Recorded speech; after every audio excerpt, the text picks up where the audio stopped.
প্রিয় ও স্নেহের 2025 সালের নতুন বছরের নবম শ্রেণীর ছাত্রছাত্রী বন্ধুরা, আশা করি তোমার সবাই ভালো আছো। আজ আমরা যে বিষয়টি নিয়ে আলোচনা করব, নবম শ্রেণীর সেকেন্ড সামারি অর্থাৎ দ্বিতীয় পর্যায়ক্রমিক মূল্যায়নের ভৌত বিজ্ঞানের কোশ্চেন পেপার নিয়ে। দেখো সরাসরি স্ক্রিনে কিন্তু নবম শ্রেণীর সেকেন্ড সামারি অর্থাৎ দ্বিতীয় পর্যায়ক্রমিক মূল্যায়নের ভৌত বিজ্ঞানের কোশ্চেনটা দেখতে পাচ্ছ। ফুল মার্কস তোমাদের রয়েছে 40, সময় তোমাদের রয়েছে 1 ঘন্টা 30 মিনিট। একে থেকে রয়েছে সঠিক উত্তর নির্বাচন করে লেখো যে কোনো 8টি, প্রতিটি প্রশ্নের মান 1 করে 1 × 8 = 8। এসআই পদ্ধতিতে পৃষ্ঠটানের একক 4টে অপশান আছে, তিনটে অপশান যেটা হবে সেটা লিখতে হবে। আমার প্রিয় ও স্নেহের 2025 সালের নতুন বছরের নবম শ্রেণীর ছাত্রছাত্রী বন্ধুরা, আশা করি তোমরা সবাই ভালো আছো।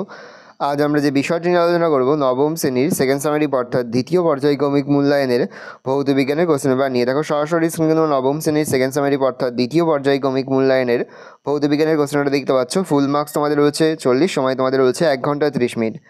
একে থেকে রয়েছে সঠিক উত্তর নির্বাচন করে লেখো যে কোনো 8টি, প্রতিটি প্রশ্নের মান 1 করে 1 × 8 = 8। ভালো করে দেখে নাও। তারপরে 2 থেকে রয়েছে একটি বাক্য উত্তর যে কোনো 8টি, প্রশ্নের মান 1 করে 1 × 8 = 8।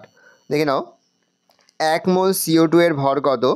একটি জলযুক্ত গ্লাসের নাম লেখো। 2টি অজলীয় দ্রাবকের নাম লেখো। সাইফনের একটি ব্যবহার লেখো। মানুষের পাকস্থলীতে কোন অ্যাসিড থাকে? অ্যাসিডের দমনে নীল লিটমাস কাগজ যোগ করলে কি হবে? কার্যের এসআই একক কী? কার্যহীন বলের একটি নাম লেখো। STPতে 1 মোল গ্যাসের আয়তন কত?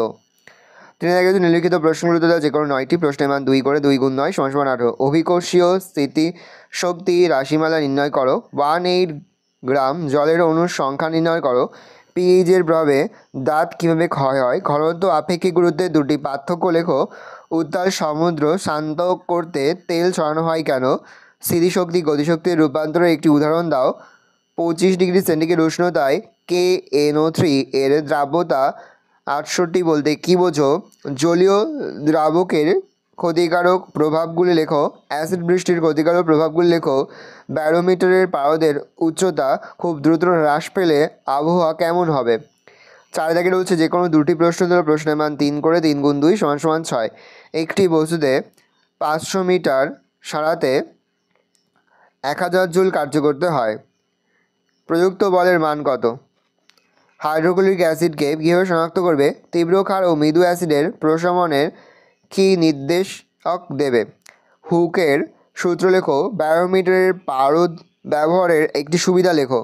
ভালো করে দেখে নাও। এই রয়েছে টোটাল তোমাদের সেকেন্ড সামারি অর্থাৎ দ্বিতীয় পর্যায়ক্রমিক মূল্যায়নের নবম শ্রেণীর ভৌত বিজ্ঞানের কোশ্চেন পেপার। ভালো কোশ্চেনটা দেখে নাও। আশা করি ভিডিওটা ভালো লেগেছে। ভিডিওটা ভালো লাগলে ভিডিওকে লাইক করে দেখতে ভুলবেন না। আমার জন্য নতুন হওয়া লাল কালার সাবস্ক্রাইব প্রেস করে পাশে বেল আইকনটা প্রেস করে নতুন কোনো ভিডিও আপলোড করি সবার ফার্স্ট নোটিফিকেশন তোমরা পেয়ে যাও। আর এই ভিডিওটি তোমার বন্ধু বান্ধবী আত্মীয় স্বজন সবার মধ্যে কিন্তু অনেক শেয়ার করে যেটা বছর নবম শ্রেণীতে পড়ছে। ভালো করে দেখে নাও কোশ্চেন পেপারটা।